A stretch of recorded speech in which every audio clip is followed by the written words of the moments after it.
आसन हम सबको संरक्षण देता है, लेकिन बीजेपी सरकार आसन को कठपुतली बनाने की चेष्टा कर रहा है। इसलिए विपक्ष आसन के संरक्षण के लिए अविश्वास प्रस्ताव लेकर के आया है।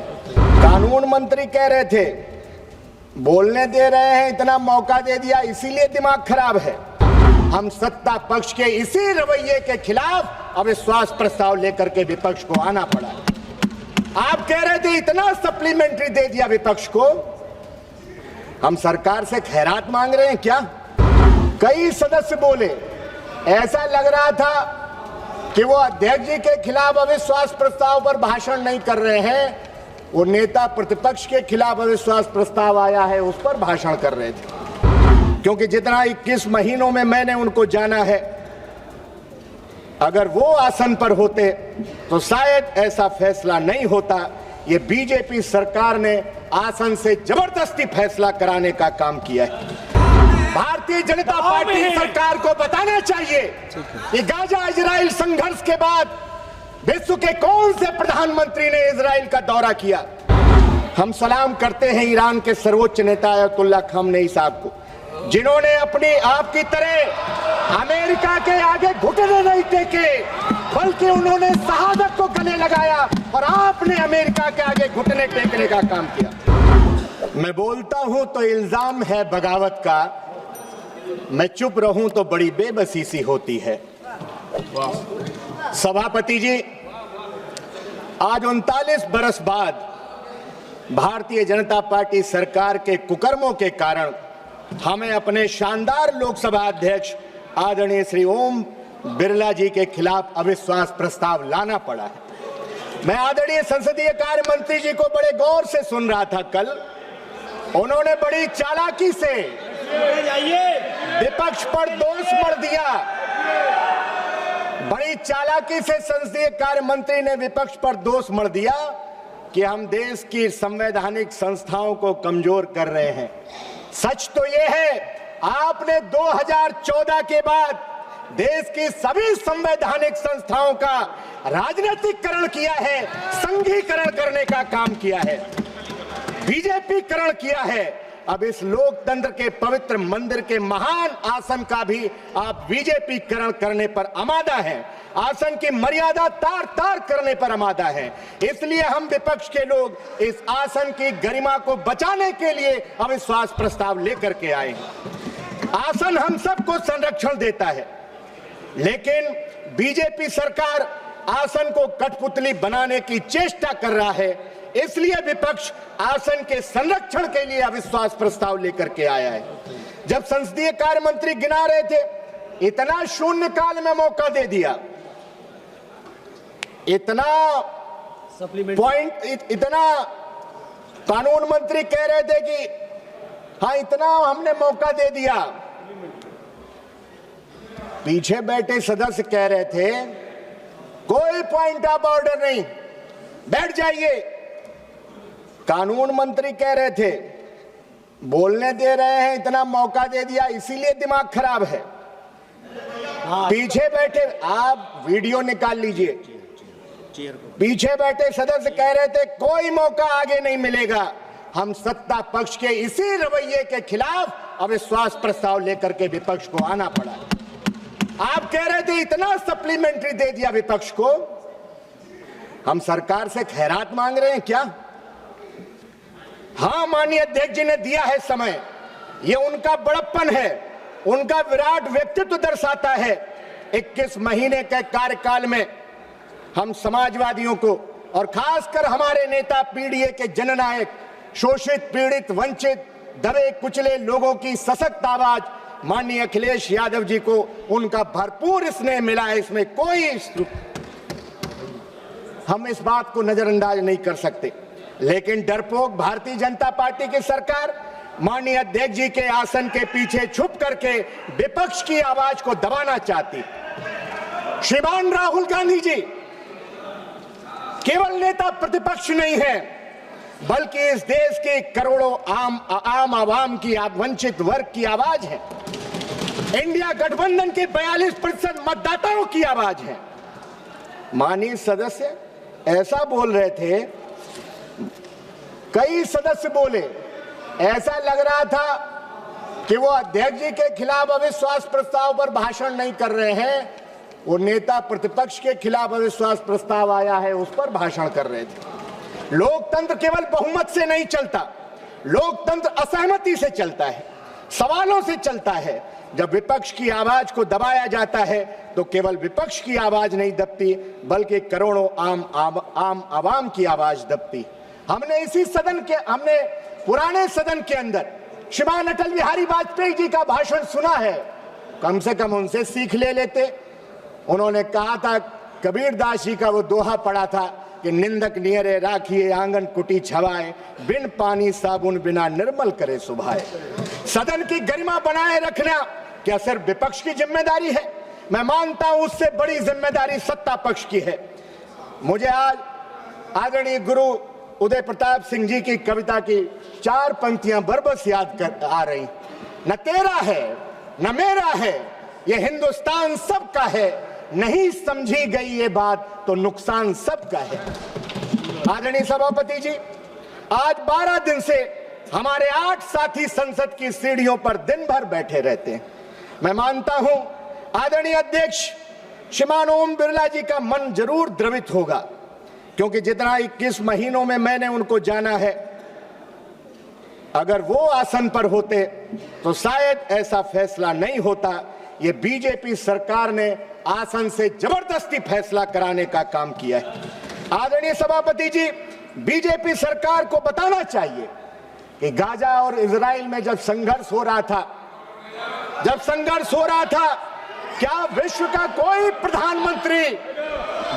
कोई प्रधानमंत्री ने इजराइल का दौरा किया है? कौन सा सम्मान आनंद जी, जिसका पहले हमने कभी नाम नहीं सुना? मैं पूरे भरोसे के साथ कह सकता हूं भदौरिया जी कि एक मिनट, जो भी निर्णय आसन से हुआ है उसको एक कोई अध्यक्ष जी का, जो यहाँ पर बैठते हैं अध्यक्ष जी का, और जो हम लोग चेयरपर्सन बैठते हैं, तो इसमें अध्यक्ष जी का भी भूमिका रहते हैं। तो आप आसन का मर्यादा को आप कम मत रखिए। आसन को आप सम्मान देने का आप दिशा रखिए। मर्यादा की बात कर रहे हैं। वही माननीय सभापति जी, अगर कुछ असंसदीय लगे तो आप आसन से तुलवा रहे हैं, शब्द बदल सकते ओम हैं। बिरला जी अच्छा है तो आसन भी अच्छा ही है। अरे दबाव इसलिए है। भारतीय जनता पार्टी सरकार को बताना चाहिए कि गाजा इजराइल संघर्ष के बाद विश्व के कौन से प्रधानमंत्री ने इजराइल का दौरा किया? खतरा हमारी उन बहनों से माननीय प्रधानमंत्री जी को नहीं था, लेकिन मैं जानना चाहता हूं किसकी सलाह पर, किसने कहा जब युद्ध के मुहाने पर खड़े हुए देशों पर प्रधानमंत्री जी को यात्रा की? क्या उनकी जान जोखिम में डालने का काम किया कि हमारी बहनों से यहां उनकी जान जोखिम में थी? हम सलाम करते हैं ईरान के सर्वोच्च नेता अयतुल्ला खामनेई साहब को, जिन्होंने अपनी आपकी तरह अमेरिका के आगे घुटने नहीं टेके, बल्कि उन्होंने शहादत को गले लगाया और आपने अमेरिका के आगे घुटने टेकने का काम किया। आदरणीय सभापति जी, जिस दिन घटनाक्रम ये हुआ है जिसकी वजह से कांग्रेस पार्टी की अगुवाई में पूरे विपक्ष को अविश्वास प्रस्ताव लाना पड़ा, उस दिन आसन पर ज्यादातर समय सभापति ही विराजमान रहे। आप उस दिन की वीडियो फुटेज निकालिए। सत्ता पक्ष के एक माननीय सदस्य जो सदन के हाईजैकर हैं, सदन के माफिया हैं, खड़े हो गए। सब वर्ड जो है उसको हटा दीजिए। खड़े हो गए। सभापति ने उनका, सभापति जी ने उनका नाम भी नहीं पुकारा, माइक ऑन हो गया। आप निकालिए वीडियो फुटेज और लगे न जाने कौन कौन सी किताबें दिखाने और उनका संदर्भ देने। हम लोगों ने पीठ से आपत्ति की, तब जाकर उनका नाम पुकारा गया बीच में। माननीय अध्यक्ष जी माननीय अध्यक्ष जी पहले ही व्यवस्था दे चुके हैं। एक मिनट कि माइक का माननीय रविशंकर प्रसाद जी, क्या माफिया ने कहा, बोल लिया है, इसी के लिए माफिया सब लड़वाइए। हटा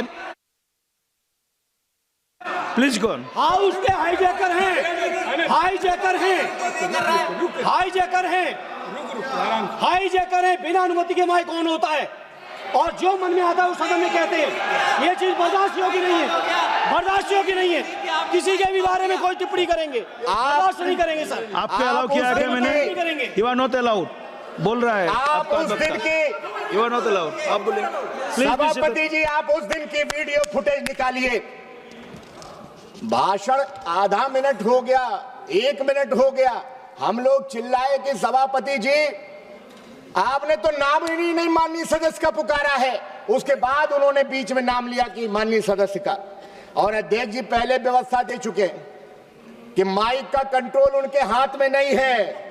हम इस व्यवस्था के खिलाफ अविश्वास प्रस्ताव लेकर के आए कि माननीय अध्यक्ष जी के हाथ में कंट्रोल दीजिए। माननीय सभापति जी, हमने देखा है कि कुछ लोग जब आसन पर बैठते हैं तो हमसे कहते हैं कि 30 सेकंड में अपनी बात रखिए, 30 सेकंड में अपनी बात रखिए, और खुद आसन पर बैठ करके लंबा लंबा भाषण देते हैं। हम तो चाहते हैं कि आसन पर आदरणीय अयोध्या के से जीत करके आए पीडीए के हमारे बुलंद अलंबरदार आदरणीय अवधेश प्रसाद जी आसन पर बैठे, लेकिन भाजपाइयों के सीने में जब लाल टोपी देखते हैं तो उनके सीने पर सांप लौट जाता है। इसलिए आदरणीय सभापति जी, हम पूर्व की सदन की कार्यवाही देखते हैं, सदन का कैसा माहौल था, गौरवशाली परंपराएं रही हैं, बहस का स्तर देखते हैं, और जब आज की स्थिति देखते हैं तो फिर कई सवालात खड़े होते हैं और हम सबको आत्मचिंतन को विवश करते हैं। हम विपक्ष के खासकर नए सांसद दिल्ली की चमक दमक देखने नहीं आए हैं सभापति जी, कैंटीन में मेदू वड़ा खाने नहीं आए हैं। हम अपने अपने क्षेत्र की लाखों जनता की उम्मीदें लेकर के दिल्ली आए हैं। क्या 2014 के बाद आपने सांसद पद की गरिमा नहीं गिराई है? आपने पूरे देश में और खासकर उत्तर प्रदेश में सांसदों विधायकों की गरिमा को अफसरशाही के हाथों में गिरवी रखने का काम कर दिया है। आदरणीय सभापति जी, जनता देखती है कि हमारे मुस्तकबिल का फैसला करने वाली संसद बढ़ती महंगाई, बेरोजगारी, किसानों की दुर्दशा, महिलाओं पर बढ़ते अपराध, मजदूरों के हक, शिक्षा, स्वास्थ्य, सामाजिक न्याय पर कब बहस करेगी? आदरणीय सभापति जी, सरकार इस जवाबदेही से पीछे नहीं हट सकती कि लोकसभा के उपाध्यक्ष का चुनाव आज तक आपने क्यों नहीं कराया। पता नहीं आप किस घमंड में चूर हैं। 7 सालों से लगातार आप संवैधानिक संस्थाओं को कमजोर कर रहे हैं। मैं तो आपके गुरूर पर 4 पंक्तियां कहना चाहता हूं, और राहुल जी चले गए, मैं चाहता था कि वो उपस्थित रहते। राहुल जी ने खोली है, आपके गुरूर पे कहना चाहता हूं, राहुल जी ने खोली है मोहब्बत की दुकान। आगे सुन लीजिए, फिर वाह वाह करिएगा, आगे की लाइनें पर भी वाह वाह करिएगा। राहुल जी ने खोली है मोहब्बत की दुकान, क्योंकि नफरती लोगों को प्यार की जरूरत है, और जीत ने अंधा कर दिया है तुम्हें, तुझको एक हार की जरूरत है। अंत में मैं स्वस्थ लोकतंत्र की स्थापना, संवैधानिक मूल्यों की रक्षा के लिए, संसद की गरिमा बनाए रखने के लिए हम चाहते हैं इस सदन की कार्यवाही ऐसी हो जिस पर हर एक सांसद और देश की जनता को गर्व महसूस हो। अध्यक्ष महोदय के इशारे पर हम सब चलें, इसके उल्टा न हो। मैं व्यक्तिगत रूप से आदरणीय ओम बिरला जी के प्रति विश्वास व्यक्त करते हुए इस अविश्वास प्रस्ताव का समर्थन करता हूं। जय हिंद, जय समाजवाद, पीडीए जिंदाबाद, माननीय अखिलेश यादव जी जिंदाबाद, समाजवादी पार्टी जिंदाबाद। आपने समय दिया, बहुत बहुत धन्यवाद।